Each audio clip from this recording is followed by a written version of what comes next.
10, 9, 8, 7. RS-25 engines lit.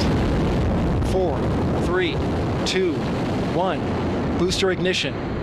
And lift-off. Disa minuta pas nisjes, ndërsa astronatët fillojnë të hyjnë në atmosferën e sipërme të tokës, komandanti i anijes kozmike, Reid Wiseman, vendos komunikimin me bazën. Pamje spektakolare, deklaroi ai. Astronatët do të shohin pamje në këtë udhëtim që vetëm disa njerëz në histori i kanë parë, shkruan BBC. NASA ka realizuar me sukses nisjen e misionit Artemis 2, duke shënuar fluturimin e parë me ekuipazh rreth hënës pas më shumë se gjysmë shekulli.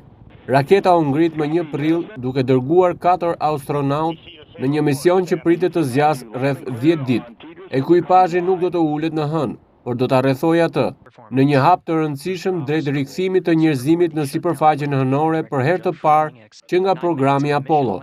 Nisja e Artemis 2 u shty disa herë për shkak të problemeve teknike.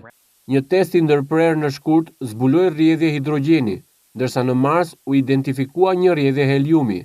Një tjetër ndërhyrje u bë vetëm një orë para nisjes, për të rregulluar një defekt në sistemin e abortimit të nisjes, që shërben për shpëtimin e astronautëve në rast emergjence. Po ashtu, dritarët e nisjes janë të kufizuara dhe varen nga kushtet atmosferike dhe pozicioni i hënës në orbit.